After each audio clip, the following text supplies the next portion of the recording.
Well, speaking of that, you came to Silicon Valley in 1992, is that right? That's right. Yeah. So you're still very young, but that was you know, a couple of years ago, a couple of decades ago.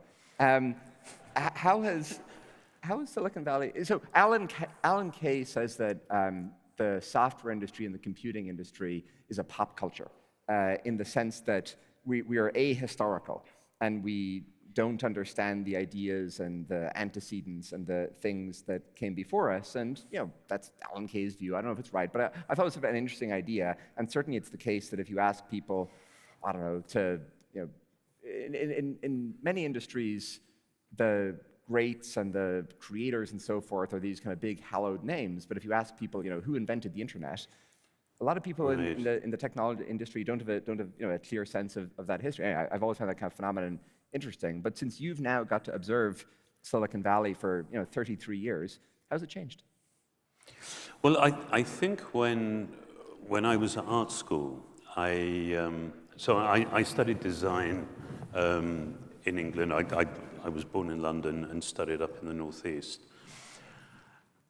And I remember discovering the Mac in my final year, sadly. I wish it had been earlier. But I came to realize something that was, I should have realized earlier.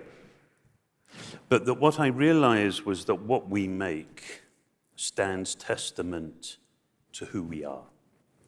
And what we make describes our values, it describes our preoccupations, it describes beautifully, succinctly our preoccupation.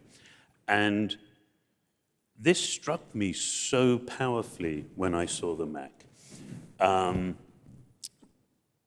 I got a very specific because sense. It was a kind of bicycle for the mind, that aspect of it, or something else? It was every part. I got a very clear sense of a group clearly of original thinkers with clear values, completely I think obsessed with people and culture.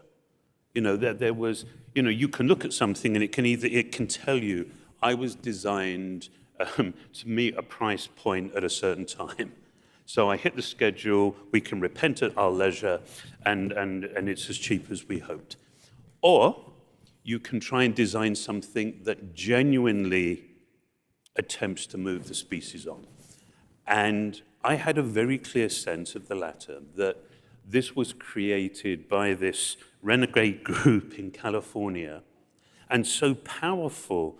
I mean, I studied industrial design. I didn't study technology, but I was so moved by the clear values and the resolve and the courage that I think enabled the embodiment of those values, that I wanted to meet these people. I wanted to come out. And so after college in '89, I first came out. I had to return. This is probably way too much information. You're among just a couple of friends. Exactly. This is a small, intimate